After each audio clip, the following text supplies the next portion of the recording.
All right, so we are live now. And look at we on a have the music Tuesday. and everything Yeah, on a Tuesday. on On a a Tuesday. Tuesday. You Yeah, might, man. yeah. The special appearance on a Tuesday for me. Yeah. I got Yeah, the studio here decorated all for Christmas. Yeah. yeah.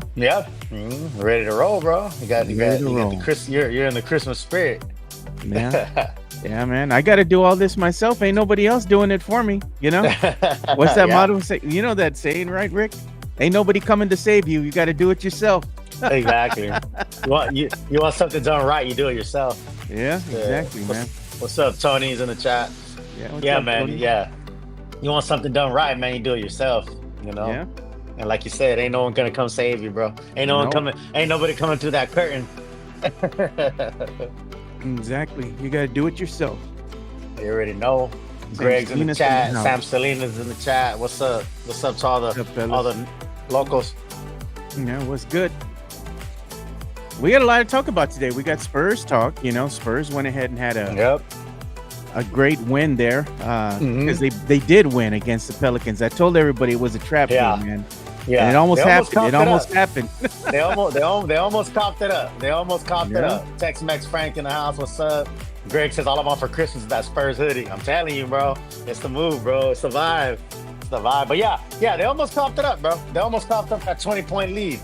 Um, 25, 25. 25, yeah. But yeah, Dylan Harper, as the chat is saying, saved us. So save the Spurs. We'll get All into I that. wanted We'll for get it. Christmas is a Dylan Harper jersey. Yeah. All I We'll want for get you a Christmas is Sohan.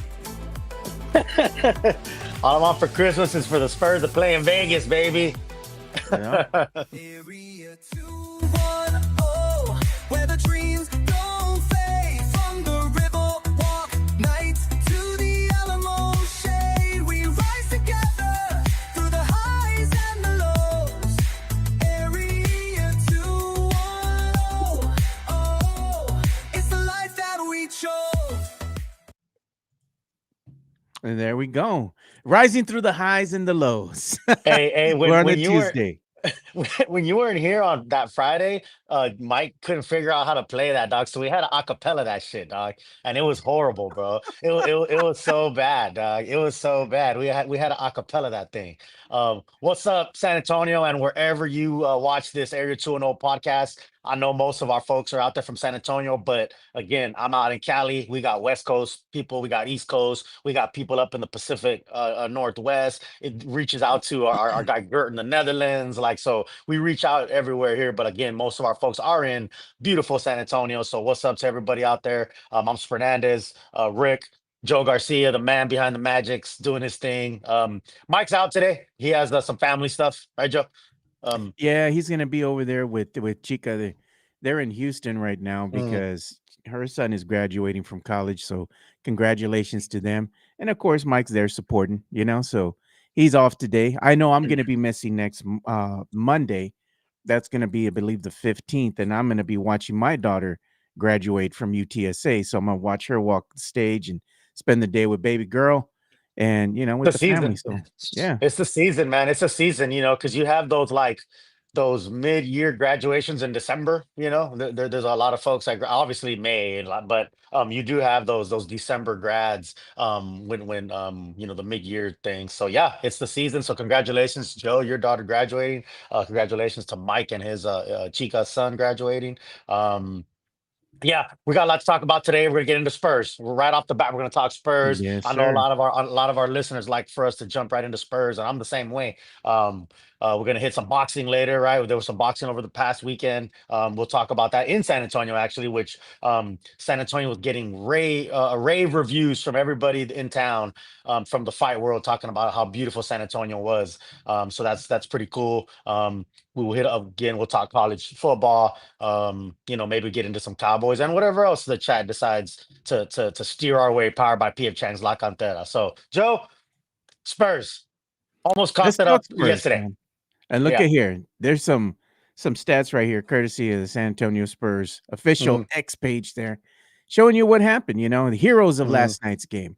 And one of those heroes was Harrison Barnes, the Toyota Corolla, getting it done, Hmm. man. 24 points. Dylan Harper had a career high 22 points. Stephon Castle made his triumphant return in last Welcome night's back. game. Had that Yeah. great highlight where he had that putback dunk. 18 points on the night. Cardio there, Julian Champagne. He had 17 points. De'Aaron Fox Hey. closing out the game, man. Came in clutch again. 14 points. Sealed the deal. Keldon Johnson off the bench doing his thing. Knocked down a three or two there. Keldon Johnson had 12 points. And Kelly Olynyk made an appearance there. You Yeah. know what, man? I like me some Kelly Olynyk, man. He better than Sohan. He dropped 11 points on the night. Sohan, I think, might be in the doghouse, man. He's not getting, like you said, a lot of run. He only played 4 minutes. Something's going on, Rick. But you know what? Either way, Spurs did enough to win this game. They squandered a 25-point lead. They were up at the half, I believe, by 20. That third Hmm. quarter, well, though, that kind of was the tail for the San Antonio Spurs there as they went ahead and let New Orleans Pelicans score 45 points in that third quarter, man. San Antonio only managed 23, and Pelicans came back, and you know what? They came back triumphantly, and they actually had the lead at one point. They led by as many as four, but San Antonio found a way to claw back in the game and get it done at the very end behind the heroics of one De'Aaron Fox. I mean, what'd you think about last night's game? Yeah, man. A lot of people were talking about it being a possible trap game. Um, I mean, they were rolling. They ran into that um, Cleveland team, and they to me they were kind of like due for a bad game. So I kind of wasn't surprised about that Cleveland situation. But the Pels, you know.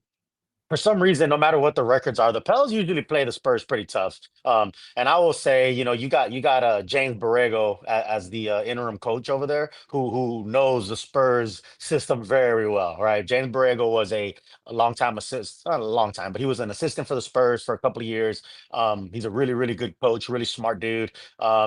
He's they fired Willie Green over there in NOLA, so James Borrego, the associate head coach, stepped in, and so I think him being there, and I'm not making excuses, but him being there and him having some corporate knowledge of the Spurs definitely helped. The Pels. Like I said, James Borrego is a pretty outstanding coach and pretty good young basketball mind. But yeah, there's no excuse to blow a 25-point lead. Those third quarter woes continue. It's wild. I don't know what it is. They look great in the first half. Third quarter comes along. I don't know if it's just the break in the action at halftime, but again, every team deals with it. So I don't know. That needs to be studied. I don't know what the uh situation is there. But for some reason, man, and I feel like this has been a thing. This isn't new. The Spurs have had third quarter problems. It takes them a while to get going. They let the other team back into the game. They seem to play down to the level of their competition sometimes.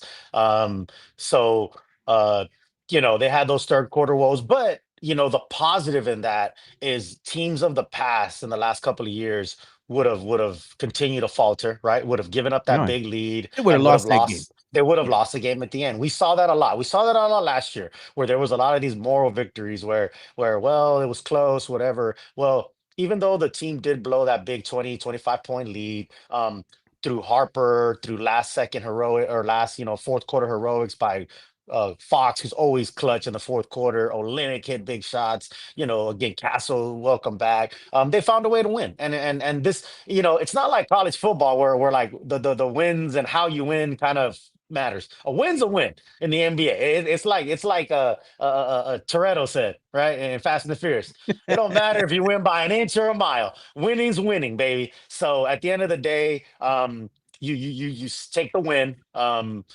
Yeah, should they have beaten them by a bigger margin, or should have they have kept those 20-point lead, their foot on their throat? Yep, they should have. They should have. But again, at the end of the day, they come back to win.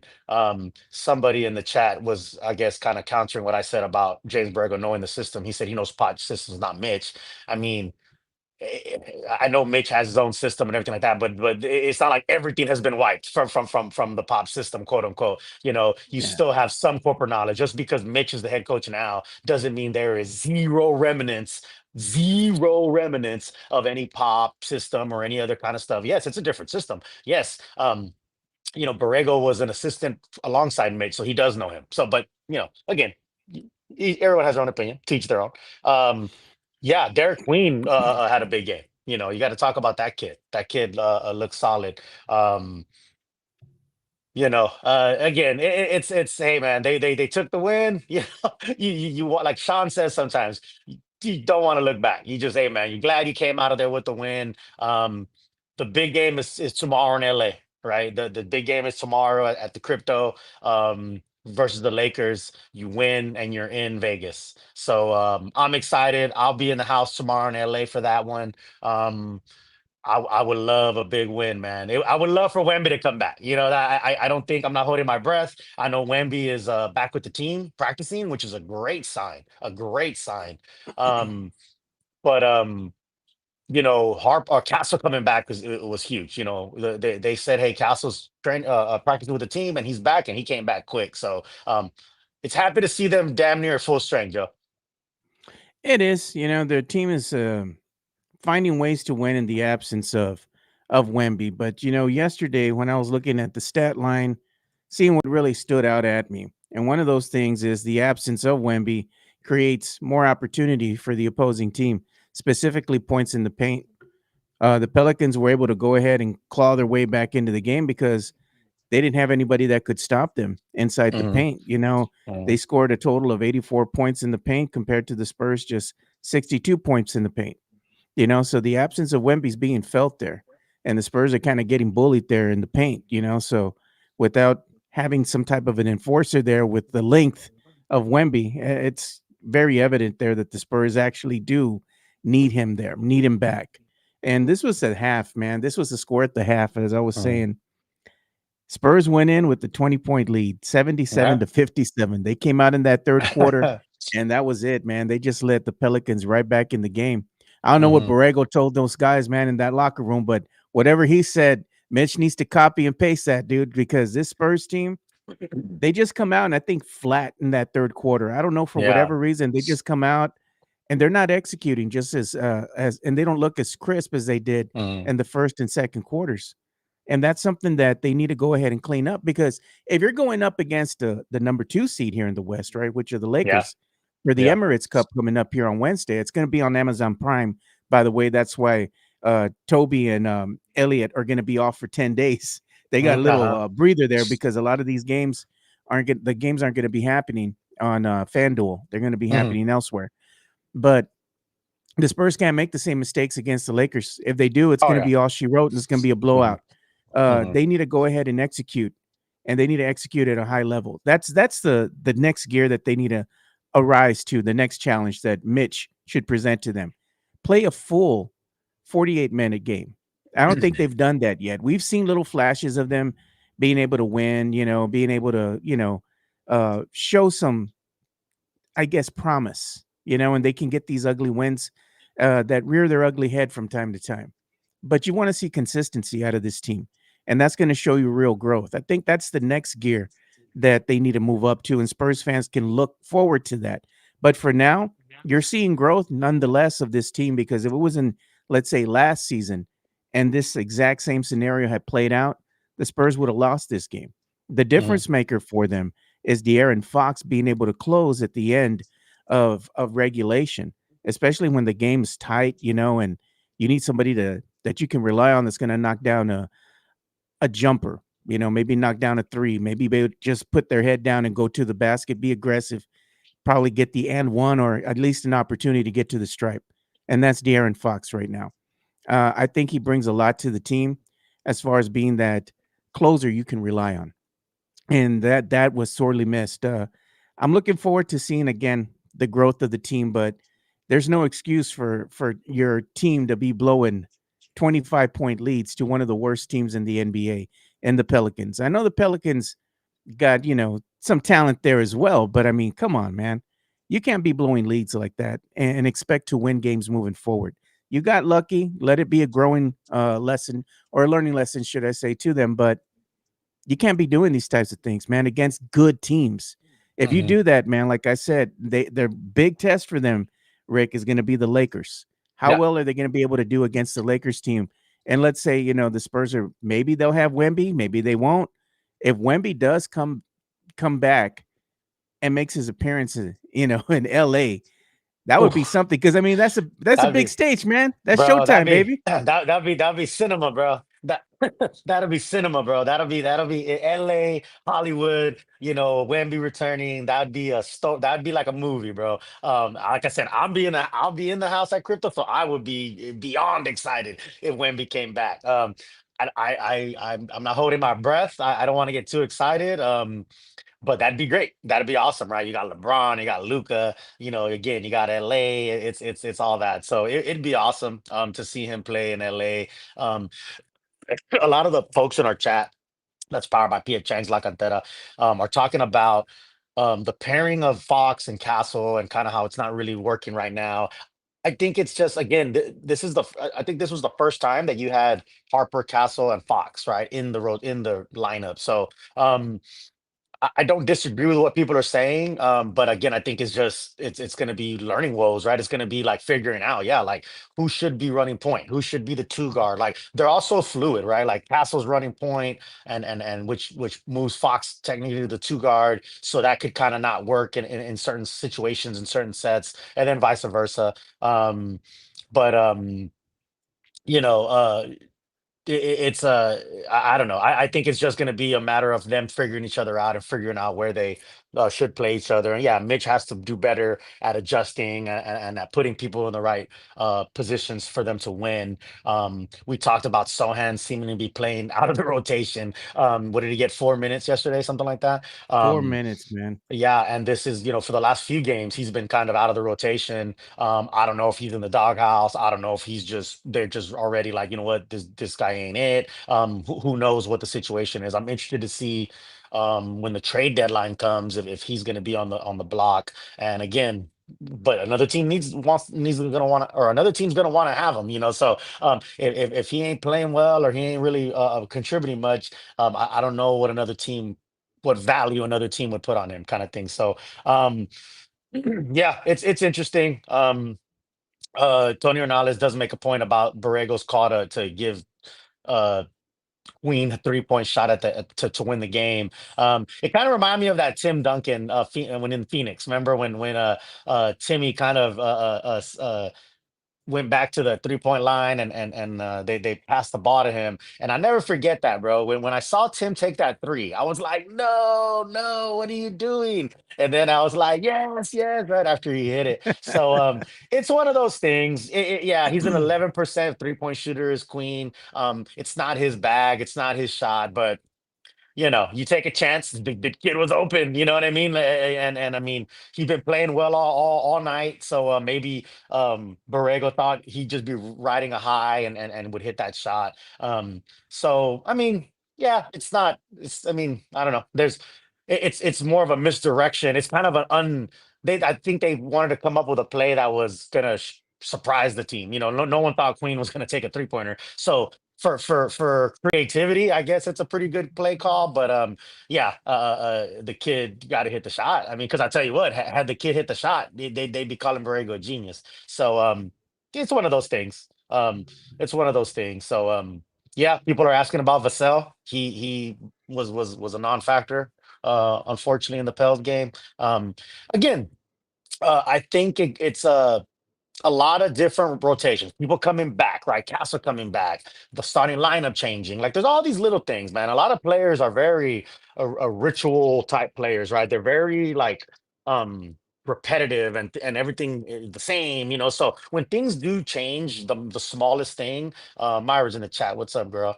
She says she has her iced coffee She was saying from she Dutch didn't from spill it in the car. she didn't spill it. She didn't spill it. She didn't spill it in her Tesla.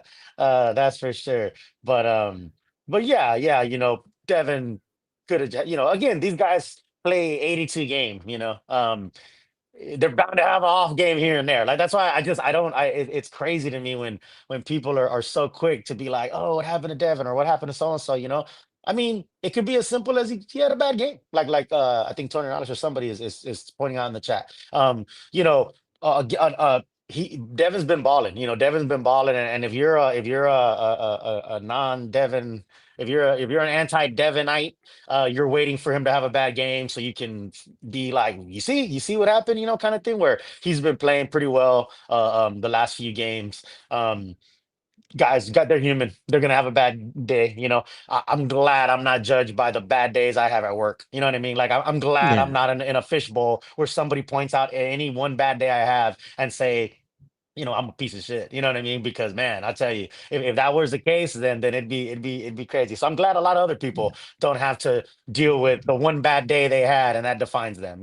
But I just want Devin to have more good days than he does bad days. My yeah, my gripe with Devin Vassell is you see little flashes here and there, but you want it to be consistent. yeah, You just want him to be consistent. Even if he drops 15 points next 8 or 10 games, hey, hmm, that's cool.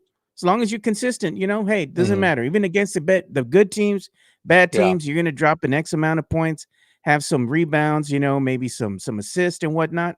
Cool. Just be consistent about it. Don't have like, one good game, one bad game, one good game, one bad game. But I think what you're seeing with Devin Vassell, he's on the upward hmm, trajectory, right? hmm, He's having more good games than he has bad ones. So you can see that there's growth here there with him as well. I'm interested to see how he's going to play once Wemby comes back hmm, because again, they're kind of like the team was building a little bit of chemistry, and then Wemby goes out. Now he's going to come back. They got to get used to each other again, build a little chemistry.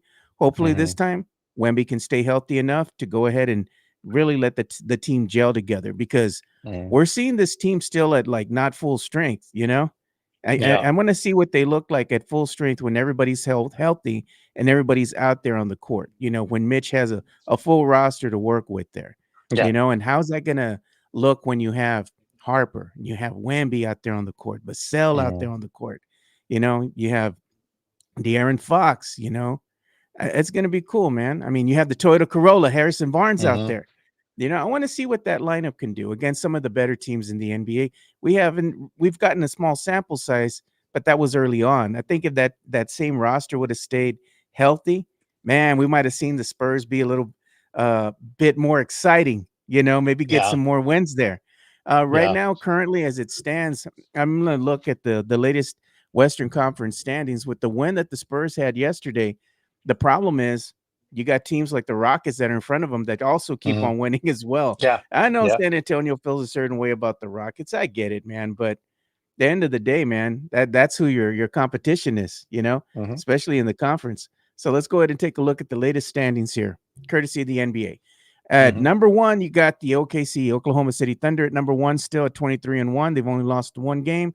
The Lakers at number two at 17-6. And you have the Denver Nuggets at 17-6. Number four, Houston Rockets, 15-6.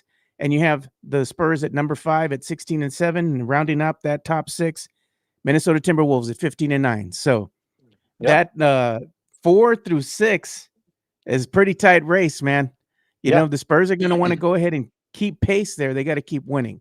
yeah. I don't know, man. It's going to be hard pressed for them to kind of move up any higher, I believe. I mean, I think they're going to be sitting right around that fifth seed. And if they stay there as the season gets further and further into, like, hey, getting closer to the playoffs and whatnot, and they're out of the play-in and they're going to be a bona fide fifth seed, that would bode well for them. And I'm hoping that they can hover right around there, maybe move up, maybe as high as 4. But if they can stay right at 5, I think they're in a good spot. Oh, I mean, they are in a great spot, man. I mean, I think before the season, and we could go back to all these different predictions. Where a lot of folks were thinking they were going to be barely a playing team. A lot of people were pretty much saying they were going to be probably where the Mavericks are right now. Like that. That I remember people kind of going on these like think pieces about, well, who are the Spurs better than? Who did they get better? How did they get better? Right? Like, yes, they got better, but every other team got better. So a lot of people were pretty much saying like, other than like the Jazz, Kings, and kind of the Pelicans and um, Clippers have fallen into oblivion. But those were the kind of teams that people were kind of thinking that the Spurs were better than. So to me, for them to be where they're at right now, 4-5, man, that is like amazing. That's an amazing Exceeding place for them to be, dude. expectations. Yeah, exactly, exceeding expectations. So of course, now Spurs fans are moving the goalposts, because before it was like, well, they're going to be a playing team and they're happy to be a playing team, and everyone Yeah. was like, well, Mitch ain't it, so he can only get them to be a playing team, and all this different stuff. Which I tell you what, man, like I said, man, I've been blessed enough to travel and go to different places, um, and everyone loved the Spurs. I'm telling you, man, when I was in Georgia, man, I never forget it, bro. I was in Georgia for the Texas Georgia game, college football. I'm rocking my UT stuff, but I also always have my Spurs gear, bro. And most people walk by me and we're like, man, horns down, but I like that Spurs hat. A lot of people love the Spurs, right? And everywhere I've gone, people love and respect the Spurs. I tell you, ain't no one hate the Spurs more than people from San Antonio, bro. I don't get it, bro. Ain't no one hate the Spurs more than Ugh. Spurs fans, dog. No one hates the Spurs more than Spurs fans, bro. I don't get it. It's wild to me, but You know yeah, what it man. is, So Rick? It's like this, man. The reason that Spurs fans are so critical of the team is because they become spoiled. They had that 20-year run. They hmm had the big hmm three. They had the Spurs dynasty. Spurs in the conversations. When they had the big three out yeah, there, always, hey man, they can go ahead and play for a chip. They can play for a chip, get in the yeah, Western Conference Finals, going deep into the yeah, playoffs, and then you see the you hit the reset button with the Kawhi debacle. And that pedigree of excellence had left hmm finally. It hit yeah, the Spurs. It hits all teams at any time, right? When you hit hmm that reset button, the road back to greatness, yeah, it's a tough pill to swallow, especially when you've come off the high yeah, of 20 years of excellence, being in the NBA playoffs and whatnot. And then you're looking at the decline, and then now you're seeing the team kind of trying to get back to form again. And they're yeah, critical because you want them to, hurry up and get back and be a championship contender. That's why when your team finally gets to an NBA championship and then they're playing for the right to win it, it's so special because it takes a lot of hard work, a lot of disappointment, a lot of heartbreak to get there. So I understand that fans are feeling a certain way, but you got to be patient with the team as well. You got to appreciate the growth. Enjoy yeah. enjoy the ride, man. Enjoy the ride. Yeah. You know. Yeah. Yeah. And again, people are in the chat and saying like it's not hate, it's tough love and stuff like that. And that's cool. Like I said, for me, tough love, it doesn't work when the other person doesn't know you're giving them tough love. You know what I mean? I always equate Yeah. this to like my sons or something like that. Like if I'm giving him tough love, but he has no idea what I'm talking about because I'm not in his life or he doesn't ever see me, then I'm not really giving him tough love. So the tough love thing about and I've heard this a lot where, oh, we're being tough on them, we criticize them, because we care, and when we're being tough on them, and it's like the team doesn't know you're doing that. You know what I mean? But whatever, bro. Again, I'm not gonna sit here and tell somebody how to fan, because I've been accused of that in the past. I've been accused of being, You're a y- gatekeeper. yeah, I'm a gatekeeper. I tell people how they're supposed to fan. So I'm not gonna tell anybody how to fan. I just can't fathom hating more stuff about the team than liking stuff about the team that I love and I support and I buy gear for. That's just me. That's just me, dog. Like I can't. So I'm not saying that the way you do it is right or wrong or indifferent. You I do couldn't you. do it. Yeah, you do you and I'll do me, because I just don't get it. Like I said, Hey, and I was just gonna I ask see you, certain. are you gonna take the belt tomorrow? No, I'm not going to take it because I already know I can't get into the crypto.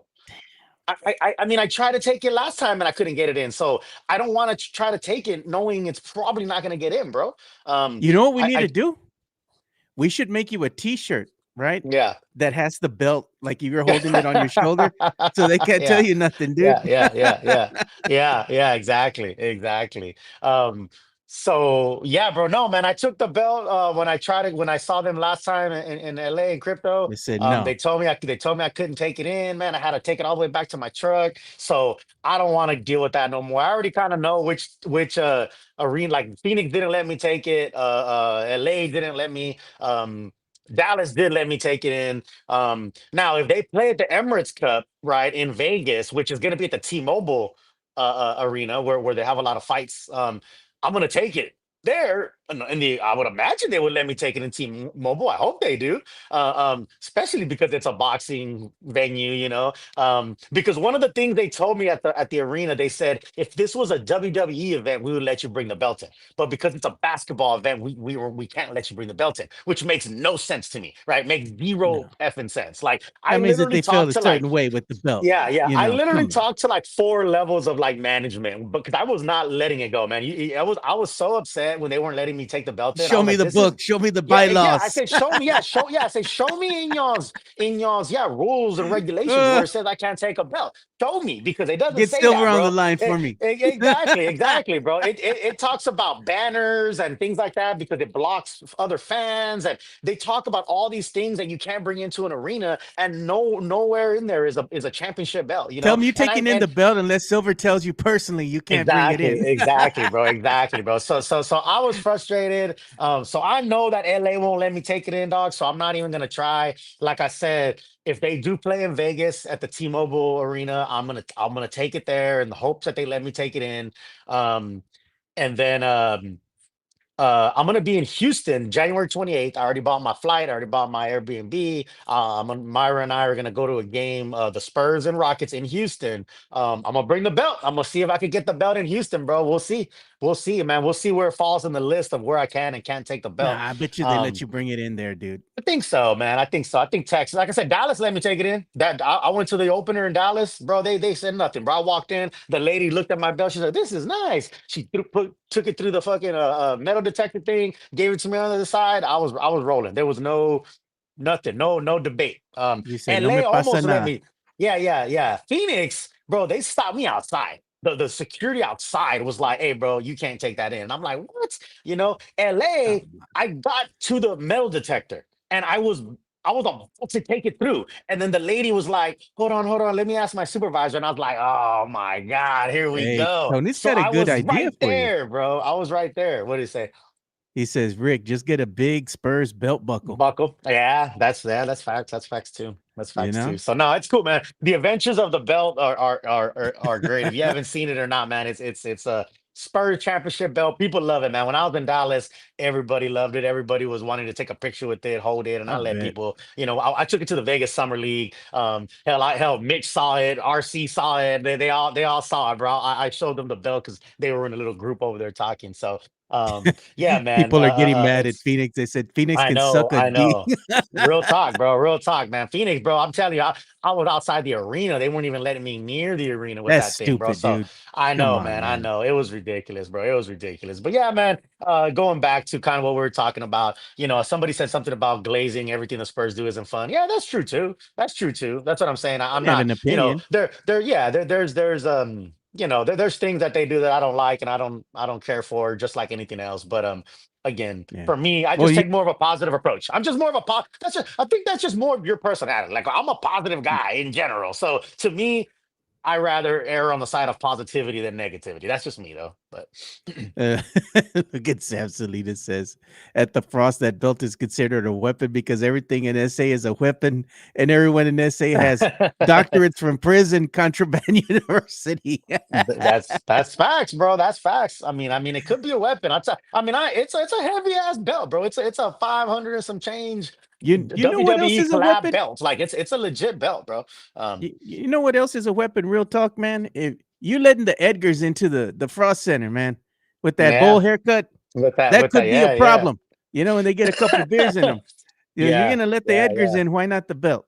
You know. Yeah, right, right. Real talk, bro. Real talk. You know, Exactly, you see exactly. Edgar's So, walking around LA and yeah. everything. I mean, come on, Oh, they're more of a yeah, threat than the belt, bro. Yeah. bro. They're everywhere, bro. Yeah, you can't get away from Edgar's, bro. They're everywhere, bro. Especially come San Antonio Fiesta time, bro. Nyosa. Oh man, you know Oh what I yeah. mean. So Edgar's are everywhere, bro. Yeah. People have told me that too. Like, don't wear it on my shoulder, just kind of wear it. But either way, bro. At the end, like, you have to go through the metal detector, so they're gonna Yeah. like obviously make me take it off and all that kind of stuff. So I think it might have somebody told me maybe it has something to do because it's an away belt, right? Because I'm an away fan and they think I'm going to be like antagonizing people or whatever. Maybe I don't know. If it was a Phoenix belt, would they let you in with that? I don't know. I hope not. I hope not. Because I'll tell you what, if they would let a home fan with something like that, I'd be a little pissed off if they don't let an away I fan with bet you that. if You it see what was I'm a saying? Laker belt, they let you So through. I mean, that's a good point. That's what somebody told me too at the arena. Somebody was like, "Bro, if that was the Lakers belt, they let that through," you know. So, what's up, Alex Noriega? Good to see you, bro. So yeah, man, the belts. It's a fun adventure. If you haven't seen it or don't know what I'm talking about, you can look through my Twitter at Reals Fernandez. Basically, I have that championship belt. I got it for Father's Day. Like I said, I took it to Vegas Summer League. I took it to Dallas. Opener but it wasn't allowed in Phoenix and in LA. So like somebody said, yeah, the West Coast arenas might be scared. That's what Joe Gonzalez said. Maybe, Yeah. maybe So here we they don't have want here this we Texas go. smoke. Now I was gonna say here we go with the Spurs' next opponent. Here we're talking about Yeah. Spurs and the Lakers, man. Emirates Cup tomorrow. Just keep in mind that it's going to be on Amazon Prime, Hmm. not going to be on FanDuel or any stations local here, Hmm. as far as like Ken's Five, anything like that. Yeah. So just be aware of that because the hint that you're going to have to stay up late tomorrow, you got to get your coffee or whatever Hmm. to see this Yeah. one. Yeah. This is going to be the problem with the San Antonio Spurs when they go up against the Lakers, is that they got to contend with not only the Lakers, but they also got to contend with the refs. And you can Yeah. expect that they're going to be a lot of nonsense being called tomorrow, a lot of BS phantom calls with Luca. You breathe on LeBron, he's going to go to the line. Hmm. You know, Hmm. and this is the thing. Somebody had alluded to it in the chat, and it is a thing. Mitch needs to talk with the players and be like, look, man, these bad foul calls are going to be part of the game. You got to play through it. There ain't no use in complaining and whining and Hmm. crying and throwing a fit and looking like, hey, help me out, Yeah. or doing all this nonsense with the refs because they ain't there for you, Yeah. man. They're going to be calling the game in favor of the home team. Hmm. This has been known already. You got to learn to play through it. You can't be Yeah. stupid about things. They're going to get in front. The Lakers are going to get in front of you, Austin Reeves, all the other guys out there, and they're going to make you go through them. If you just bump them wrong, they're going to flop. Yeah. It's Yeah. part of the game. You got to be smarter than that.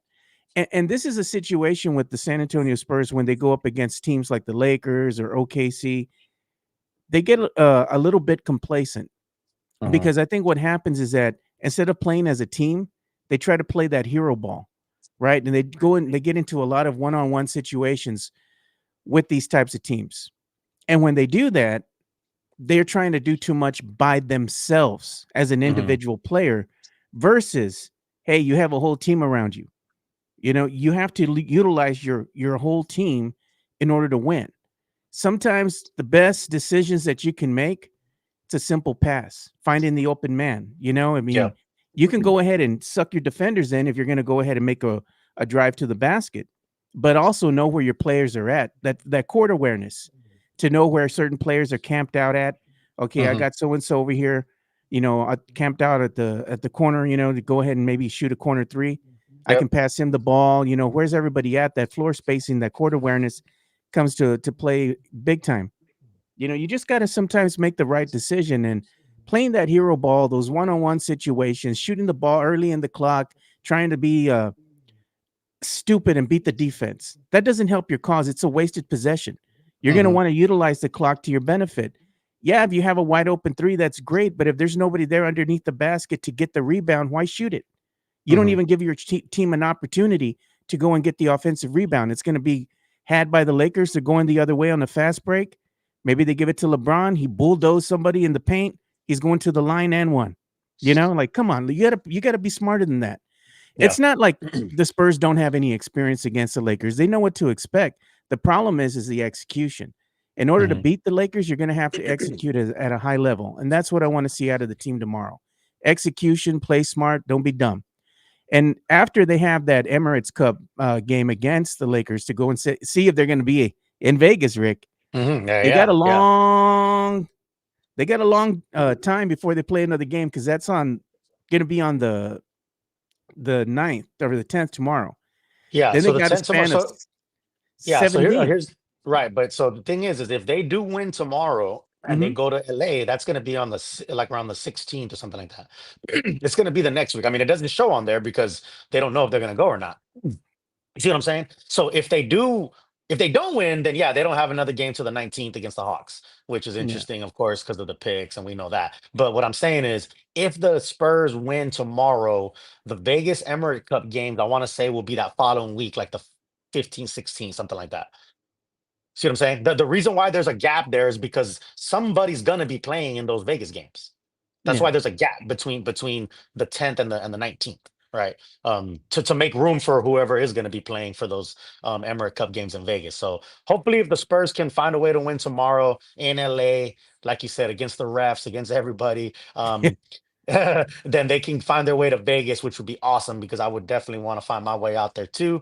Um, and you're right, Joe. And somebody brought it up earlier and made a really good point about one of the things they need to do is move without the ball. Like moving Yeah. without the ball is so huge and clutch, and It's an art form. it is, man. I tell my son this with his plays of varsity basketball. I'm like, y'all motherfuckers don't move without the ball. You know what I mean? Like y'all Mm. are not like once you pass the ball, you're just like stagnant. Like you gotta cut, you No, you gotta got to move, move. you gotta get to your position. Moving without the ball is one of the biggest keys in basketball. And So, for like the you love said, of God, give your man some room to work. You can't just be yeah. crowded inside the Yeah, paint, man. You got to right, move. right, right. You Yeah, know? yeah, exactly, exactly. Or if yeah, or like you bring those um defenders out, right? Like if your crowd if you the space isn't right and you're you're bringing your defender out to the 3-point line, that's just two defenders on somebody. Like pull the big, out, pull the big out of the paint and but spread folks out, like you said, to give people space. And yeah, like people are saying, um they stand around instead of like move without the ball. Like stop ball watching, stop Yeah. not rebounding. Like this is stuff that I'm yelling at my kids AAU game and my kids varsity basketball. Like move without the ball. Like stop ball watching. I'm telling this to 17, 18-year-old, 6-year-old kids. And we got NBA players doing it, right? That's insane. So see, that's me being critical of the team for people who say I'm just glazing everybody. Yes, that Yeah. is a critical thing that they gotta do and they gotta fix. That's just like not they suck. That is like constructive criticism, right? That is like a criticism of some valid merit, right? Which a lot of people are saying in the chat. I'm not the only one saying this. Most people in the chat are saying this, and yeah, it's on the coach to do that kind of stuff. But yeah, man. Who's going to defend LeBron is the question. Who's going to Yeah. defend Luca? Maybe you do get Jeremy to get out there and get on Luca.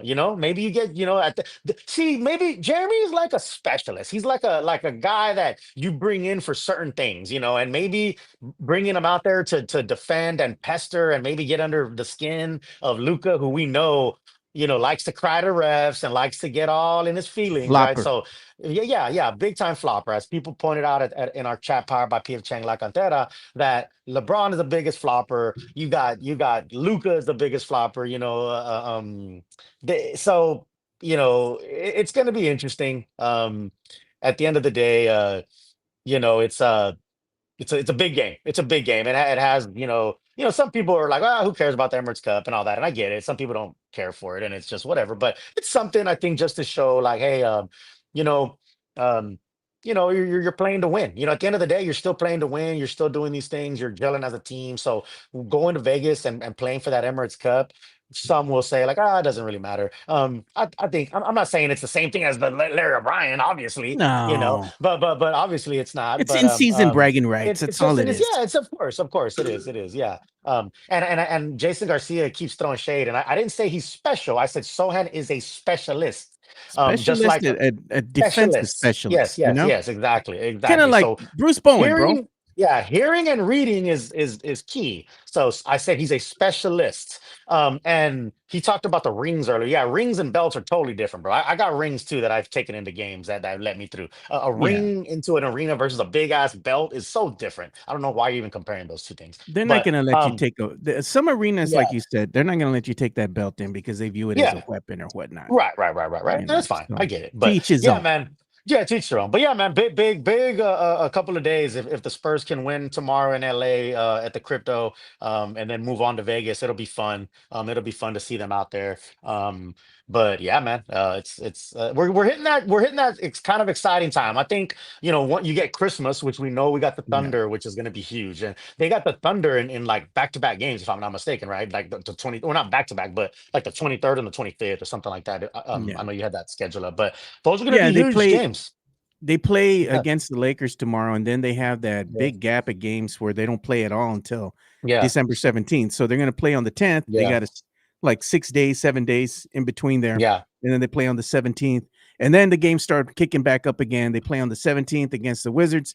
They play against the Hawks on the 19th. On the 21st, they yeah, play against the Wizards.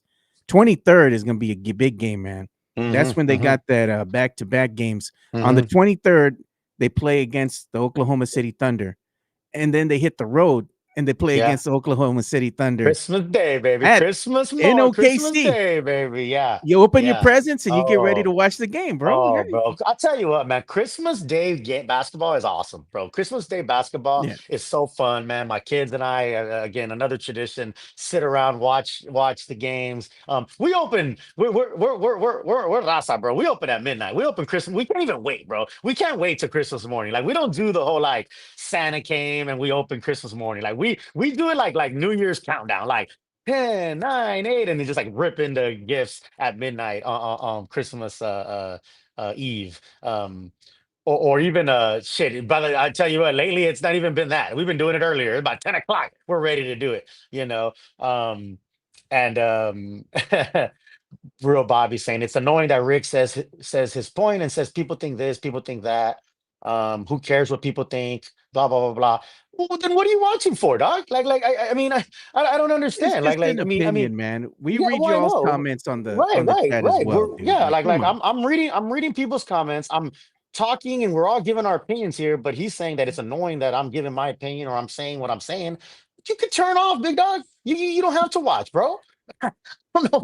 We all just need We to be appreciate respectful, you. man. We We we appreciate you appreciate on. everybody Like, yeah, we watching, man. appreciate But everybody yeah, on. man. But like again, bro, like but yeah, man. So yeah, Christmas morning, dog. Tamales, you're rolling, you're chilling, you're in a mess of wrapping paper and all that kind of stuff. And you're watching basketball, bro. And then it's best when the Spurs are on, bro. The last few years, because the Spurs weren't prime time, we weren't getting a Christmas game, So having the Yeah. Spurs play on Christmas Day, bro. Last year they played in New York, which was cool and all that. Prior to that, I don't They think they didn't had played win, in a but while. it was They exciting. didn't win. They didn't win, but yeah, yeah. Wemby was in New York City, and that was all cool. This year, Thunder, defending champs, big deal. Renew that rivalry with OKC. It'd be an amazing win to get it on Christmas. And like you said, Yeah. they're gonna see them 2 days prior on the 23rd, which is almost like a Fair playoff enough, series. man. It's like it's hard to beat a team twice like that. So for either which team, so yeah, it's gonna be an interesting couple of days in that span because, like you said, it's Yeah. hard to beat a team twice. In such It a is, short dude. period, such a short They period. will No matter which teams are. Yeah, I think they yeah, have a better chance of beating yeah, OKC that yeah, first meeting out the gate on the 23rd. yeah. That's gonna be your chance to get one. Yes, yes, If yes, you yes. go, Yeah. you're gonna go over there and you're gonna be playing in their arena, in their house, where the refs are gonna give them the calls. Hmm. That's gonna be a hard get. It's a hard Yeah. ask, Sure. but Sure. could it happen? Of course. I believe that the Yeah. Spurs can compete with OKC. Yeah. They can surprise you right now, Hmm. and the 23rd and the 25th. If you see that the Spurs are actually competing against the Oklahoma City Thunder at full strength, Right. and Yeah. let's say the Spurs still don't have Wemby, mira los Spurs, you Yeah. know? Yeah. Hey man, Yeah. they're growing, Hey, yeah. that'd be That's a one. Yeah. a good thing to see is that growth against some of the best team in the NBA. They have Yeah. one loss. It'd Yeah. be cool if they had two losses, one of those coming to the Yeah, Spurs, well, that's what I'm you know? saying. Yeah, Exactly. That's what I was just gonna say. I was that's a one loss team, dog. It's a one loss team. So for the Spurs to go in there and get another one on them would be great. Like you said, winning at home would be a good way to punch them in the mouth. And then I mean, Christmas Day is just such a big day, so you don't know what can happen that day, right? So if you're the Spurs, you definitely want to, to win at home, punch them in the mouth, and then roll over on Christmas and kind of hope that, the Christmas magic somehow kind of, goes your way. One of my favorite Christmas games was that Roger Mason, man. You remember that when I That remember, man. Roger Mason shot? Yeah, bro. Yeah, that Roger Mason shot on Christmas Day was so awesome. And I want to say the call, it might have been Craig Sager. I can't remember. Rest in peace. The call was, Merry Christmas, San Antonio. Oh man, it was awesome, man. One of those It to was, remember, man. One yeah, of those to remember. it was. But It definitely was. Yeah. one thing I was gonna come up and say to everybody right now too is, Yeah. over the weekend I got an idea, and I mean I have this laser engraver thing now, right? Yeah. So I had an idea, and I was like, you know what? Go ahead and kind of give back to the chat. Maybe give them something cool, more something different than just a Christmas card. You Hmm. send somebody a Christmas card, they might put it up for that season, and then it gets lost or gets thrown away. Yeah, yeah, yeah, yeah. But if you give some ornaments out, I made these ornaments here. You can They're see them. so cool. That is Area so 210. cool, bro. Bro, I saw you post that yesterday, and I was Yeah, like, wow, bro. I was like, I got a that is couple so here. awesome, bro. I got a That couple is here. so awesome. Yeah, Give out to yeah, the gente, man. I'm gonna be making more, yeah, and I'll start sending them out here. I'll probably send a little baggie of goodies there with maybe some stickers in there, and yeah, get those all sent out, mailed out. Tell Mike to help out too, and some of the people that help out yep, behind the scenes. And we can get this done and get addresses and whatnot and send these things out, dude. Because it'd be cool, man, to have like you all keep a little keepsake, a little trinket. yeah, Because yeah, I don't yeah, want to sell them. I'd rather just give them away for free. You know what I mean? yeah, yeah, I mean, what's for it gonna sure. cost me to mail it? $1? Like, come Right, on, bro. yeah, They don't right, weigh right. much. A little bubble mailer, probably $1.25. Yeah, It's all cool, yeah. man. Like No, we'll just yeah, send them out to no. the gente. That's a cool idea, Joe. That's a really cool idea, and they look good, man. They look great, Yeah, man. Like, they look straight up like obviously the logo, like everything, like that laser engraver, whatever you have, man. It's clutch. So those are yeah, cool. Those are cool, man. And giving them out to the gente again, just a way to thank everybody that comes on the chat, even if we agree or don't agree, all that kind of stuff, like we were talking about in the chat. yeah, At the end of the day, we appreciate everybody coming in. Again, just being respectful. That's all it's about. But yeah, man, that's cool. That'd be cool to give out to a lot of the loyal, listeners and the folks that jump on the chat all the time. And we definitely yeah. appreciate y'all. And those ornaments are really cool. They're really Matt cool. Lerner was saying we only have 5 likes on the video, and we got like Oh, 40 really? people here, man. Oh, Come yeah. on, There you man. go. Call Y'all them got to out, do Matt. better than that. Hit that like Call them button, out, Matt. man. There you go, Matt Lerner. Calling them out. I like it. I like it. Hit the like button. But Yeah, man. we're Yeah, gonna for go ahead and sure. take a quick pause here. We're gonna go ahead and give some love to PF Chang's a La Cantera. They sponsored the show, and they help power the chat and keep the chat going here that you boys love so much. Before we go ahead and play their video, remember that on Wednesday it's gonna be Wine's Day. So they Tomorrow. have half off all bottles of wine and champagne every Wednesday all day. So make sure you go out there and let Sean know that the area 210 sent you. Oh, it looks like my audio's cut out. There we go. There you That's go. There you got it go. You're working back, again. bro. Yeah, I'm see, back. that's what No happened big when deal. that's what happened, bro. It was worse when Mike was here, bro. When Mike was running the show, bro, it was, man, we had dead air at one point, bro. Hey, The that's what I chat was took telling over. people. The chat took over, bro, at one point because it was dead air, bro. First, it was a Rick takeover because it was just me somehow. I don't know what Mike was Yeah. doing, and it was just me. And then he wanted me to get on and off to try to fix it. And when It's I the did, the it Conroe was internet. dead air, bro. Exactly, it was Conroe internet, the cricket internet, bro. But yeah, the chat took over. So thankfully, the chat stayed on and Yeah. weathered that storm. But Yeah. Well, it's different, man. When you built the car, you know how to fix it. You know what I mean? yeah, yeah, yeah. All right, man. So let's go ahead and give some love to PF Chang's La Cantera. PF Chang's La Cantera, San Antonio's premier destination for dinner, date night, or happy hour. Enjoy one of their signature dishes, such as the Singapore street noodles, sesame chicken, or Chang's spicy chicken, or their infamous Chang's chicken lettuce wraps, which are delicious, by the way. You can enjoy all this while you're dining in an Asian-inspired atmosphere. And make sure to enjoy the new outdoor patio and try some of PF Chang's signature cocktails and drinks during happy hour, Monday through Friday from 3 to 6 p.m. PF Chang's La Cantera is a proud sponsor of the Area 210 podcast. Yeah, like we were saying too, man. Make sure you go and give some love to PF Chang's La Cantera. Sean Quintero out there does a great job running the place. You go out there, let them know the Area 210 sent you. And keep in mind that they do have their signature cocktails that are only $8.99 every single day. So make sure you go and Oof, try the light can't sheen beat that. martini. That one's my Can't favorite, beat bro. that, bro. Can't beat 8.99, dog. I tell No, you, man. man. Next time you come into town, dog, we're gonna have to go out there, man. I'm gonna Yeah. have you try out that light sheen martini, dude. I'm telling you, that one's good. And that Japanese old fashioned, bro. You just need the one, Yeah. Rick. Hey, let's do it. Let's do it, bro. I'm down, bro. I'm Packs so a down. punch. Yeah, I haven't gone. It's usually I'm out there. It's like a weekend, Fridays to Saturday, Sunday kind of thing. So I'm not there really on Wednesdays. It's kind of hard to get out there during the week and all that kind of stuff. But either way, bro. Next time I'm out there, yeah, we definitely got to go out there see Sean and thank him for all he does behind the scenes, and and sponsoring the chat.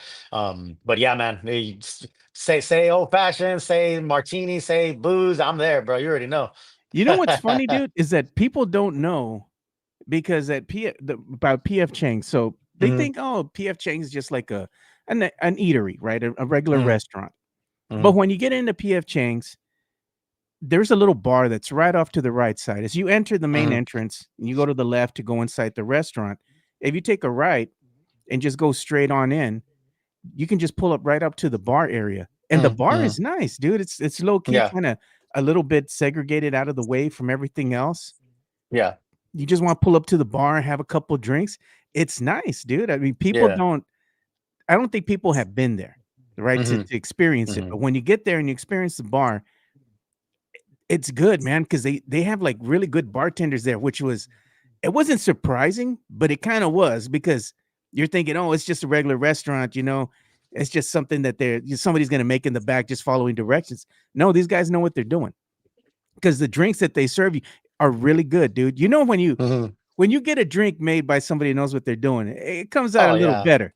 Oh It yeah. tastes Oh different. yeah. Oh, absolutely. That's what I'm Absolutely. saying. Yeah, you know what it is. You know what it is. You could tell, bro. You could tell when somebody knows what they're doing. Yeah. Um, So that's I where we're my gonna go, yeah, man. That's where we're gonna go. We're gonna go when you yeah. come back into town. We'll go back up there and hit that place up. Yeah, yeah, man. My oldest son was off yesterday from work, and I'm taking care of some stuff. That's why I'm not working this week. But so it's always a good time. My oldest son is 28. And Yeah. again, I was an extremely young father when he was born. So it's kind of funny whenever we do get a chance to hang out, right? So anytime we get, if he's off, you know how it is. Your kids grow up and they start having their own schedules and all that kind of stuff. So it was a Grows up pretty it was a quick, night. dude. Yeah, well, yeah, exactly. They grow up really quick, man. So you gotta cherish and take it all in when they're little and they're at home and all that. Yeah. So my oldest son was off yesterday, so we went and had some brunch, and we chilled. We had some mimosas, and then we went to this like rooftop spot, Mm. down here in Oceanside. Oh, And nice. I was having my double jack and cokes, and they were Yes, nice. sir. I tell you what I will say though, here in Cali. Bro, ain't no 8.99, dog. Let Oh, me tell no, you, bro. bro. Bro, Maybe you these get a Cali water prices for is, 8.99. bro. Yeah, these Cali prices are something different, bro. I don't know what it is, bro. When I go to San Antonio, dog, and like I see like my bar tab, I'm like, wow, like it brings a smile to my face compared to the Cali bar tabs, bro. Like it's crazy out here, bro. But anyway, rooftop bar, man, having a good time. This was right before the Spurs game, so we were like, hey, let's have a couple of drinks before the game, and then we'll come watch a game at the crib. But no, Yeah, man, it was nice. It's nice to have those moments. Like I said, your kids grow up, they start having their own schedules. They start having yeah, their significant others, and all that kind of stuff. But it's nice whenever you do get some time with them. And yeah, the bartender chick didn't believe that we were father and son. Like no one ever does, bro. No one ever. They're like, no way. They're like, no way. And I'm like, well, I mean, we are 14 years apart. You know what I mean? So, yeah. but Look at but Jade it's a and good his B time. It's a says, good "You're time. San Antonio rich because you come from paying all that over there in San Diego to Yeah, San yeah, yeah, Antonio." exactly. Oh, right. Oh, yeah, yeah, exactly. Yeah, yeah. You're right. You're right, bro. Mm. You get used to bar tabs in San Diego. You come to San Antonio. Yeah, you're like, I'll make it rain, bro. You make it rain. It's no Twenty big dollars, deal. yeah, $20 Jack and Cokes, bro. Yeah, it's Damn. so yeah. But that's Cali for you, bro. You pay for the weather, you pay for the beach. You know what I'm saying? You know all that kind of stuff. So, Yeah, Alex is saying that the 151 Saloon, I believe it's on Wednesdays or something like that. oh, okay. Uh-huh. Middle of the week. It's just down the Yeah. road from me, dude. They Uh-huh. always have Yeah, yeah, I know what 151, you 151 call Saloon is, it. right? Yeah. Right, Yeah. 151, you call it. And I Jeez, right bro. Coke from watching the game or whatnot when I used to Yeah. be in the evenings, go out Yeah. there and just, hang with the gente, hang with my boys, have a Jack and Coke, beer, you could have a Lone Star, whatever you want, Yeah. Yeah. Yeah. 151. It was a good night, man. I think it Yeah. was on Thursdays too, because we used to watch, Thursday night football, and Okay. they used to have that 151, you call it night, dude. Yeah. That was a wild Yeah. time, dude. You'd be in there for a Yeah. long time, dude. Before you know it, Yeah. you get your bar Well, tab and it's only like 40, yeah. 50 bucks. Bruh. Well, Alex Noriega is saying it's Wednesday and Thursdays from 5 to 11. That's pretty Yeah, good. man. That's pretty damn good, bro. Oh yeah, bro. 150. If you're paying $1.50, bro, you start racking up that bar tab. Shit, you leave out there after 40, 50 bucks, and you good. You way Yeah. good. So, yeah, man. Hey, we're gonna start getting into Silver some Wolf. talk here too. Go ahead. Oh, no, real quick, Silver Wolf. I think it might be a new name. Okay, saying good morning, gentlemen. Go Spurs, go! What a win by performance by Dylan Harper. Exactly, exactly. That boy good. Mm-hmm. But good. Yeah, and he had his career high 22 points last night. And Dylan Harper, man, he's a real deal, dude. If he's He's a not in stud, bro. He's a contention stud. for rookie of the He's a year, stud. Yeah, he should and win it, but he's and got to he go and up he against Flag. Yeah, he plays beyond his years too, man. His court vision and the where he how he finds people, like you talking about in the corner, Champagne, whoever.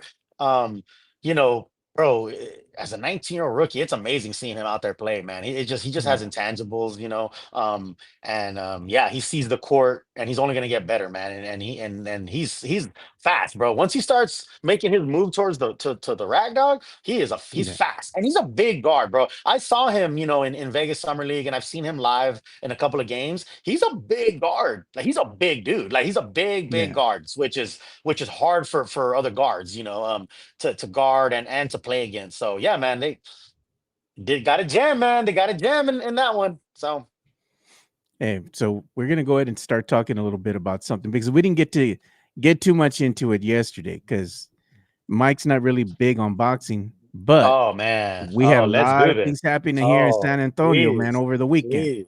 Yes. Pitbull Yeah. Cruz versus Roach, you know? So basically it's Lamont Roach and Isaac Cruz, right? Hmm. And they went at it, man. And this was a surprising outcome, controversial. Hmm. It went the full 12 rounds, right? But the problem Hmm. is nobody won, man. They called it a draw. Yeah. And if you were watching the fight, and I'm not being biased, man. I'm like you say, Rick. I'm all for the raza, bro. 100% for the raza. But Roach, man, I think he did enough to win the match. Yeah. It was disappointing to see the draw. I'm gonna be honest with you, man. Hmm. I mean, look, man, Cruz surprised me. I didn't think he'd go the 12 rounds, because that's really not his style. You're going up against a boxer in Roach. Cruz is more of a brawler, right? Hmm. Somebody's gonna put their head down, take punishment, and dish it out Hmm. too. That's what he's known for. He'll go toe Hmm. to toe with you in the center of the ring and exchange hands. Yeah. That don't bother him. But seeing him go the 12 rounds was surprising to me because I think that shows his growth as a boxer. You Hmm. know, and there was a time here where he actually tagged Roach Hmm. and he Hmm. dropped him. Yep. And he tried to Hmm. play it off like, no, no, no, no. I Hmm. kind of Yeah. like Yeah. tripped. Yeah. No, dog, Yeah. you felt it. You got knocked out. Yeah. Yeah. He knocked you. He got you. You know, Yeah. he rocked him. And then he had some Hmm. antics too, where he was sticking his tongue out and Taking his tongue everything, out and bro. everything. Yeah. Yeah, Yeah. man. It was an That was entertaining wild. fight. It was a very entertaining fight. It was And a look at them, very man. They're entertaining. throwing Look at that. hands, Look at dude. They're in the that, middle of the bro. ring. Yeah. You know what, Joe? It was a very entertaining fight. So backing up, bro, it was in San Antonio at the Frost Yeah. Bank, right? The home of the Spurs, man. You got the banners up there. It was such a spectacle, man. It was so amazing seeing it. I was extremely remiss not to be there. I had plans to go out there that weekend. Just and then just holidays and stuff just started creeping up, and so I didn't end up going. And then there it is. Yeah. There he's sticking out his tongue. He's taunting him, I dude. yeah, yeah, oh yeah, big time, bro. That was memed so fast. Ah, Um, yeah, and then like with the Spurs playing in LA and possibly Vegas, I just anyway, long story long, I didn't get out there, which I kind of regret not going because the yeah. atmosphere looked amazing. Watching it on TV and listening to the folks that were there, they all had nothing but great things to say about San Antonio. They kept Brian Custer, who's like one of the announcers that did a lot for Showtime, and now he does it for the PBC. Kept saying that he kept calling the big fight town San Antonio. Like he kept just talking about what a boxing hotbed San The city Antonio of is, which I champions here, just man. it is, and I love it, man. They had Mario Barrios on the announcement for a little bit. They brought him on, they interviewed him, and he talked about his upcoming fight with Ryan Garcia, which is going to be a big fight. So San Antonio's own Mario Barrios was there. Of course, Bam was mentioned. past legends, Jesse James Leja, they talked about the Whitaker Chavez fight that happened at the Alamo Dome and his rich history of boxing, and Yeah. so the Marcos Maidana Broner fight There was it there is. where That's where we got him, there it dude. is, there it is. Yeah, yeah. So here's the thing. I- His glove touched the canvas. His glove touched the canvas, so it's a knockdown. Now I wouldn't say he was like hurt. It was like a flash, right? Like he got caught. He He got got shook. caught, He got but no, shook. he did, and his glove touched the canvas. Anything that's not the soles of your feet that touches the canvas, by the letter of the law, is a knockdown. Now, the It way is. he fell into the and then the way he fell into the ropes, if the ropes weren't there, he would have went down.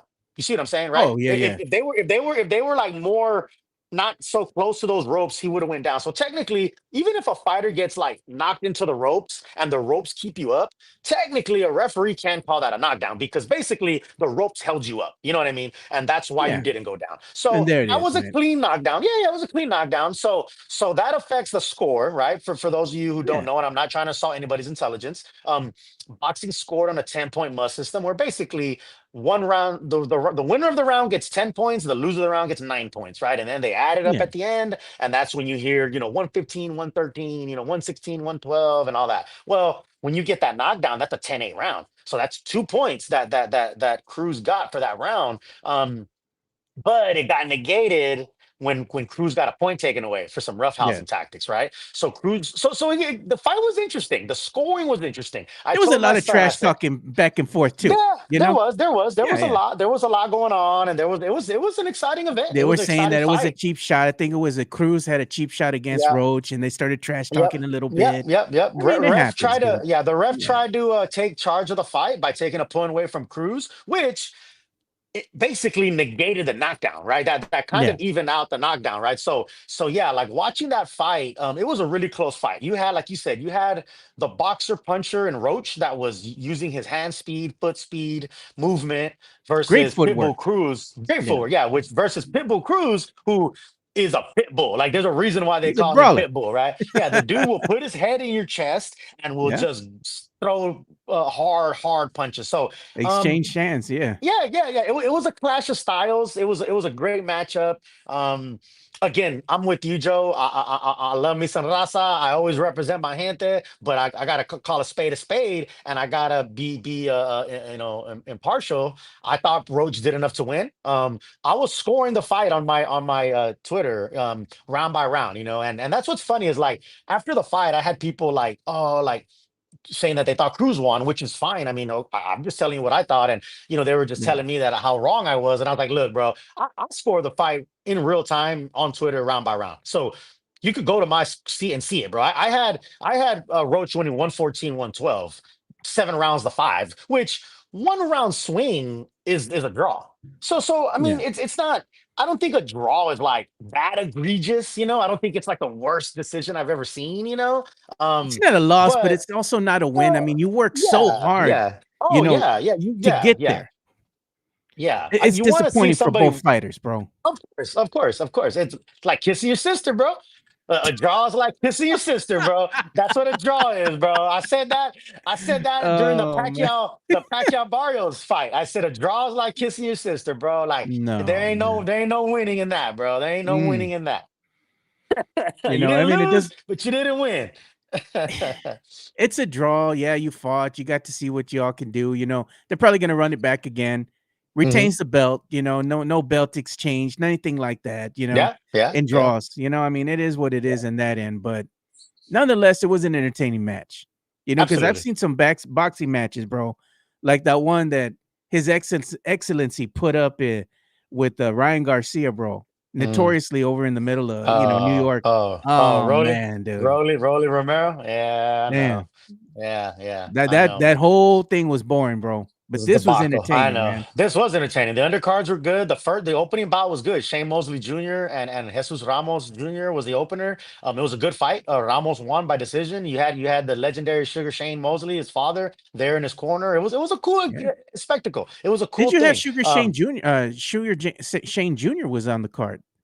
Yeah, that's what I'm saying. I'm saying that Yeah, opener. He was the opener. Yeah, yeah, Shane Mosley Jr. was on the opener when he made a good. It was a good fight. It was a really really good fight against good young fighter, Jesus Ramos, who Ramos won the decision, but it was a good fight. It was Shane Mosley Jr. showed a good account of himself. The guy's been up and down. It's hard to live up to that famous father name, yeah, obviously, but Shane Mosley Jr. kind of carved out his own thing, which he's done well. But yeah, it was an exciting card, man. It was a good card. yeah,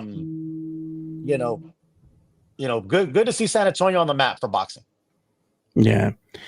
It was good to see, San Antonio being showcased there. Hmm. It's always good to see the city getting its shine there on the national stage. Yeah, Amazon yeah. Prime was doing this pay-per-view, PBC, Hmm. Hmm. that was the venue, not the venue, but the The promotion. promoter Yeah. there, Hmm. PBC Boxing, on Amazon Prime pay-per-view was being picked up there. And the thing is like I'd like to see that go away too, because you have, and I'm not going to take nothing away from boxing. Boxing's great. I love seeing boxing. I love boxing. But one model that I wish boxing would follow would be the same route that UFC is going. Right? UFC, I went ahead and watched the fight too. They had a big pay-per-view to end their contract there with ESPN. Hmm. That was the last Hmm. time you're going to see a UFC match, right? It's basically leaving from ESPN going to Paramount, which is going to be the Hmm. Paramount Plus now. There's not going to be any more pay-per-views anymore. Yeah. ESPN was always doing pay-per-view events with, UFC, and I mean it was a big draw and Hmm. whatnot. But moving forward, no more pay-per-views, dude. If you have a subscription to Paramount Plus, you're going to be able to see these great matchups. I Yeah. wish they would Yeah. do the same thing with boxing. Get away from that, Pay-per-view model. pay-per-view, which is an Yeah. older Yeah. model, man, from a Yeah. bygone era, from the 80s and Yeah. all that, closed circuit TV and all that stuff they used to have way back in the day. I mean, Hmm. every nowadays, in order to combat, all that stuff that's going on with illegal streaming and whatnot, Hmm. you got to stop with the pay-per-view, make it affordable for everybody to be able to Yeah. watch. If you have a subscription to Amazon, you have a subscription to whatever Hmm. platform, you get to be able to watch these great matchups for free because it's included with your subscription. You can Yeah. make your Well, money elsewhere. The with so. the TV rights, Hmm. Hmm. Yeah. Yeah, and I think I want to say that they have had discussions about that for boxing, whether it's Netflix, because I know like the Jake Paul, Anthony Joshua, who was gonna be Jake Paul and Javante Davis, is gonna be on Netflix, free quote unquote for Yeah. Netflix subscribers. So I want to say they are trying to work something like that, Joe. And you're right, I agree. Moving to Netflix or something, uh Amazon Prime, whatever the case may be, and like as long as you're a subscriber, obviously you get the fights. I kind of feel like that might be a way to go. And like you said, it's the pay-per-view model is a bygone era, and there's all the, like you said, all the different illegal streamings and all that kind of stuff. Um, but yeah, it'd be nice for the boxing to get onto like a Netflix or something like that. Um, but yeah. But yeah, and Sam Salinas talks about, yeah, it's all about money. It's all about, the promoters and the different organizations that want, it's kind of like how at first, like everyone was like, or a lot of these folks were against the college football playoff, right? Because they wanted to make the money from the bowl games and all that. I mean, there's still technically the bowl games, Yeah. but you know what I mean? Like there, yeah, whenever there's money involved and people that don't want to lose money and different organizations and different promotions and different sponsors and all this stuff, yeah, it gets so convoluted, where it's not even about the boxing anymore. It's not even about the fights, so yeah, it's hard. That's why it's hard.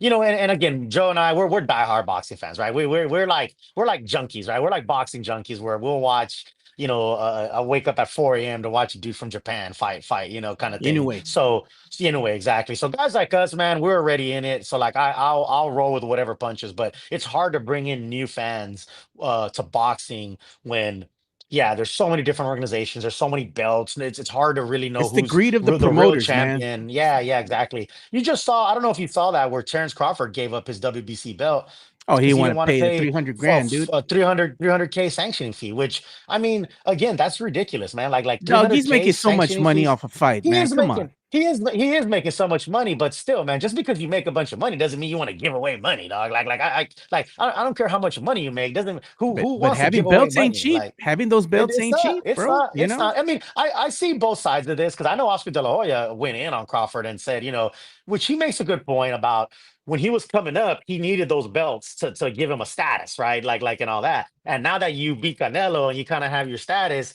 you're saying F the belts. I don't That need was you the no belt he more. gave up, the one that he got That's from I Canelo. know, I Like, know, come I on, know, dog. I know, I know, I know. I see both sides of it, but I don't. I mean, like, what's like a 300K sanctioning fee for what? You know what I mean? Like it's so it's greed on both sides, and like you Yeah. said, you needed it, and you were coming up with the belts, and uh, How when old you is don't need it Terrence no more, now Crawford you're, now? How old is he? bro. He's pushing. He's 40, isn't he? He's He's late 38. 30s, He's something, 38 38, years something old, like that. dog. Yeah, Like at this time in your career, man, you're yeah, the OG, right? You get to pick yeah, and yeah. choose who you want to fight next. Oh yeah, yeah, You pick, yeah, right? yeah, Because you're yeah, the champ, right? You're the yeah. champ. Mhm. But I mean, you don't want to necessarily lose belts like that. Like Yeah, yeah, you yeah, have to fight in order to defend your belt. You have to. yeah, The yeah, sanctioning committee, the boxing committee is going to say you hold the belt. yeah, You can't just hold on to it. You got to yeah. defend your belt And, and you and, got to and fight right, someone. and this is nothing new. Like it's been a Yeah. thing. So Crawford has been paying sanction fees, right, in the past and all that. And like you said, defended the belts. And we've seen fighters get stripped of belts because they don't want to defend or Yeah. whatever.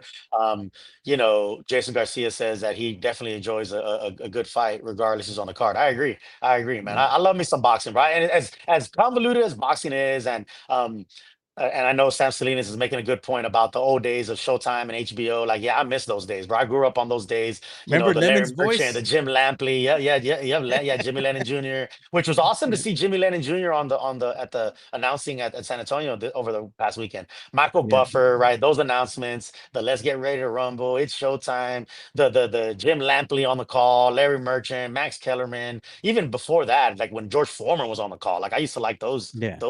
teams. Even over on Showtime, you had the Doctor, Freddie Pacheco, Bobby Chaz, Steve Albert. Like those were some great cards, man. And those are Yeah. some fun times to Back in watch the day. boxing. Yeah, they really were, man.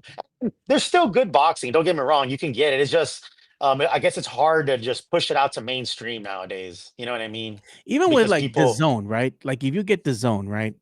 You can be able to watch boxing there, but you still have to pay Mhm. for the pay-per-view. Same thing with like Yeah, Amazon Prime. Even though you have a yeah, subscription, you can't watch the yeah, boxing match unless you pay for the pay-per-view. You know? yeah, And that's the yeah, gripe that people have. Well, I'm having to pay yeah. twice. And Sure, even sure. even with his excellency doing that thing with like Dana White and all that, they're doing that Hmm. TKO boxing. Yeah. It's for profit. They have you behind a paywall. You're gonna watch Hmm. you want to watch the best fighters go at it, or you want to watch these let's say these guys defend their titles. You got to pay for that. I get it. Yeah, It's the greed of the yeah, promoters. Like I said, everybody's wanting to make money. A lot of money goes into promoting, right? yeah. Oh So yeah. you They have put to up a you have lot of to their own make the money money too. to spend the money. That's true, and you got to understand something about these promoters, man. They put up money, for these cards to Big happen. money. So Yeah. they put up a lot of money. So of course they want a return on their investment. You know what I Yeah. mean? Of course they It's like want the their money bank. It's back. like you're borrowing money So for the yeah, bank. yeah, yeah, You yeah, got to pay them yeah, back. exactly. Of course, yeah, with interest, bro. So it's a tough thing, man. I remember we had Jesse James Leja on this show. Yeah. He talked about how the business of boxing and promoting was more difficult than fighting in the ring. Like not Yeah. physically, but just the things you got to go through. Like because Jesse James Leja was a world champion, and then he became a promoter, and he promoted some big fights. Or like he promoted some early Canelo fights. Like when Canelo fought James Kirkland in Houston. Um, and a lot of Texas fights. Aleja was involved with Leja Bata Promotions. So Aleja in the early 2000s, he had or mid to later 2000s, he had a run as a promoter. But when he was on the show, he talked about how difficult it was, man. How difficult Oh it was yeah. to deal with those kinds of things. So It's a lot of stuff yeah, that man. happens on the back end, a lot of moving pieces, getting schedules to line up, getting Hmm. venues, coming to agreement on pricing, all this kind of stuff, Yeah, and then yeah, yeah. paying staff and doing all sorts of stuff behind the scenes. Then you got to hire guys at audio Hmm. video guys, because Oh, somebody's oh, got to go bro. ahead and get those clips out there, man. Bro, You know? bro, you ain't lying, bro. You're not lying, bro. You're not lying. You're right, bro. There's so much Expensive, that dude. goes on Yeah. that yeah, you just don't know, man. It's crazy. Mario Cavazos, he's talking about the Diddy. Sean Combs. That's a good documentary. I haven't gotten to all of it yet. I've started to watch some of it. Yeah, I And started watching some of it too, man, over the yeah, weekend. It is yeah, wild, dude. Some of the stuff it that was is, happening man. there. It Hey, is. man, Yeah. craziness, dude, is going on over there Hmm. with the Diddy. But one thing Hey. that I wanted to talk about too is the Cowboys' playoff hopes are still alive, brother. Woo, Because you know hey, why? Eagles lost, right? And this is the one that somebody had sent this over in the media share. This is the funny Yeah, one, dude, where yeah. they You gonna flap the hat one more time for the Eagles for the hard fight they did? Let's go, Birds fly, Eagles fly. I thought we had it, but it goes to show you who's a better team. You're crying. I'm hurt. cry harder, hope. That's the Oh, Eagles, bro. cry, Eagles cry. Yeah, Oh cry man, harder. the Chargers out out here in West Coast are giving us some love. They listen, bro. They are giving the Cowboys slim hopes. The glistening or glimmer of hopes that fans have of a playoff berth are still alive, bro. They're It's like still trying to alive get and rid of that kicking. So, salesman that's shaking you down at your front door. You're trying to close oh the door and they man, put he their won't foot right leave, there. Nope, bro. you ain't Yeah, closing that door yeah. on me. Not They yet. won't, yeah, they won't leave, bro. They won't leave. So They're not leaving. The door's still yeah, open. There's man. a crack. The door's cracked Yeah, open, Rick. And yeah, what has to happen here, the Eagles got to win. They got to lose 2 more games, and the yeah. Cowboys can't afford to lose not a single game. They got to No, win out, Cowboys got to win out. and Yeah, if they Cowboys got to win win out. out and the Eagles lose 2 more times, they can sneak in. They can win the division. Can you imagine? Can you imagine, bro? I'll tell you. You know what's crazy? And my son and I were talking about this yesterday. How it's so crazy that I mean, their only chances to win the division. Like usually a wild card is easier to kind of get in, but it's so weird the way it's set up where a wild card for them is not it's pretty much impossible because you're competing against all those other NFC teams that are trying to get in the wild card. So in reality, you really just got to go against the Eagles and hope that they lose and you win out. And then yeah, you somehow sneak and win that division, which would be wild, wild. Um, we'll You know what see. was wild too? This play, dude. I don't think I've ever seen this, Rick. So you had Hurts, right? Yeah. And this play here, this courtesy of ESPN. He throws an interception, right? Hmm. Then he gets the fumble, Hmm. and then he fumbles the ball again. So this motherfucker he threw an interception, recovered the fumble, and then coughed the ball up. So Yeah. essentially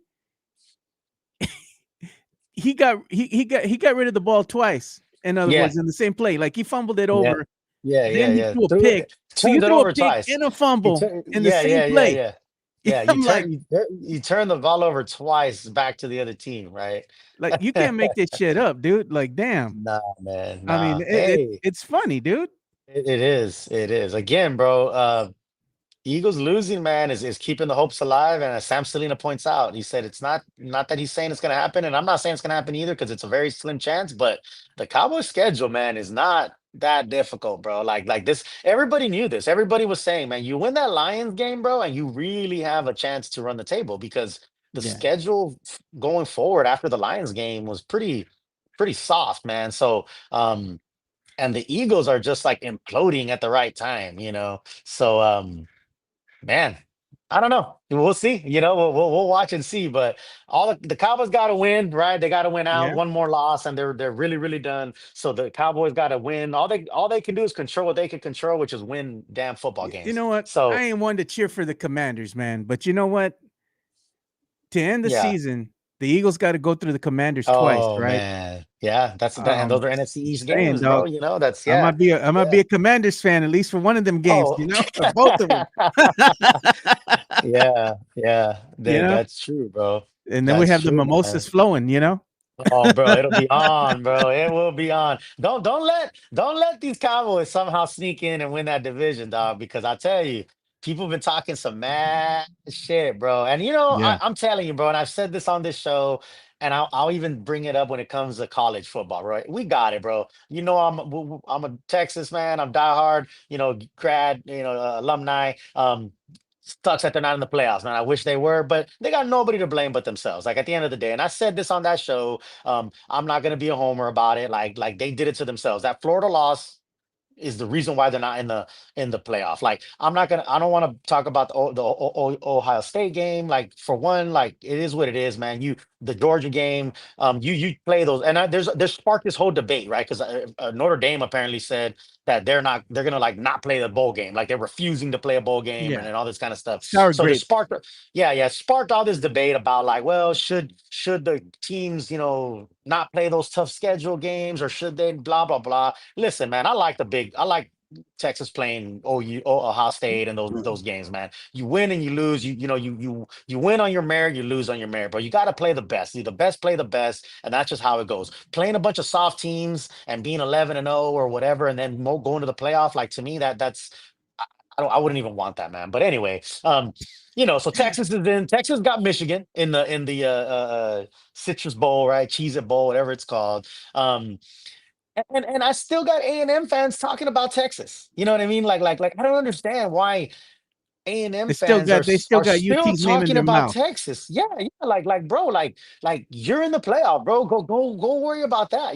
So it's the same thing like we talked about on this show with the Cowboys, man. You got Mike always talking about the Cowboys, and it's like, and I don't know if it was Sam Salinas or somebody that coined the phrase, or I said it, but he said he's gonna say it like, hey, what your own kids, dog. That's like you're worried about my kids instead of your own kids, bro. Worry about your kids, bro. Don't Might as well get discipline my Mike a kids or cowboy something like jersey, that. bro. He watches Yeah, every yeah, single game every Sunday, bro. exactly, Come on. exactly. Though, so I'm not one to. I'll tell you, man. I'm really not, man. I'm not one to watch. I didn't even watch the Eagles game yesterday. I was watching the Spurs game, and Yeah, I was I was watching the chilling. So Spurs game, man. so The hell with the Eagles, bro. yeah. I don't really care to watch other teams and comment on other teams, like talk trash about A&M. Like if A&M loses right in the playoff here soon, and I know some Texas fans are gonna be like, haha, they lost. That's not me, bro. Like first of all, my team ain't even in the playoff, dog. So for me to talk crap about A&M when I don't care. Like I don't care. Like I don't care about other teams, bro. Like I don't care about A&M. I don't care about the Saints. I don't care about the Eagles. Like, you know what I'm saying? Like I don't care to watch those games and then like talk trash to their fans. You know what I mean? Like I care about my shit. You know what I mean? Like that's how I am even in my life. I care about me and mine, my family and what I'm doing, my girl. I care about my shit. I don't care about yours or what you're doing or what y'all are doing over there, bro. That's so to me, man, I worry about the Longhorns, the Cowboys, the Spurs. I don't care about what those other teams are doing. And I don't care to like run my mouth about what other teams are doing. You know what I Yeah, mean? But teach their own. it is what it is, dude. But either way, I'm glad that the teams that have made it in. We'll see what happens. I'm just glad that my nephew's team JMU is in the CFP college football playoffs. They're Oh, the I big know. time Yeah. underdog. That's huge. That's huge. Yeah, That's cool to see a team like that because the little college, bro. yeah, of course. Yeah, it's like in the March Madness, right? It's fun Yeah, when you see a Florida Gulf Coast, win a couple of games, and when you see these small teams, small schools.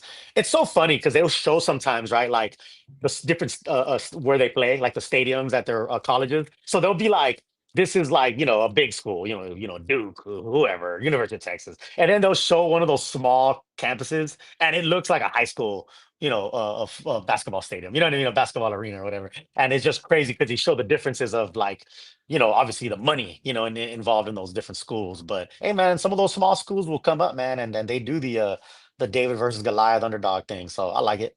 I'm here for it. yeah, man. So I mean, I'll be watching. I'll pay attention because we're gonna be Mhm. talking about it on the show. But I Sure, ain't got a dog sure. in the fight. You know what I mean? Yeah, sure, of course.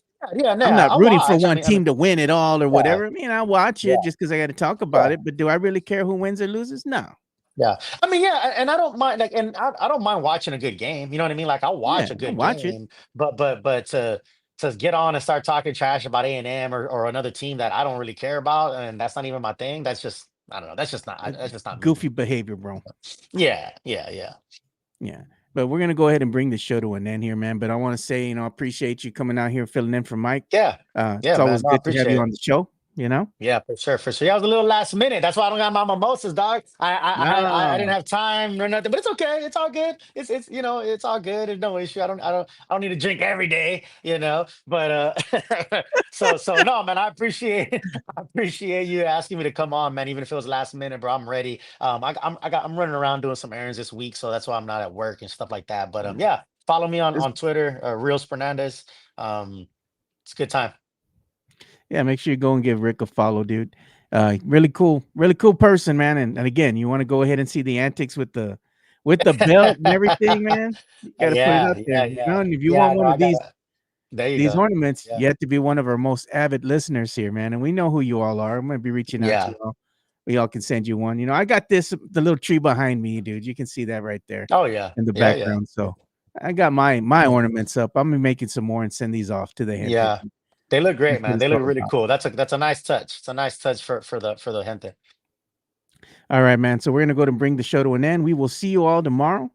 Hopefully, everybody stays safe out there. Stay warm if you're in San Antonio. It was a Yep. little cold this morning, but we'll see Yeah. you boys Yeah. tomorrow. We're out of here. Yeah. Peace. Yeah. Stay puro.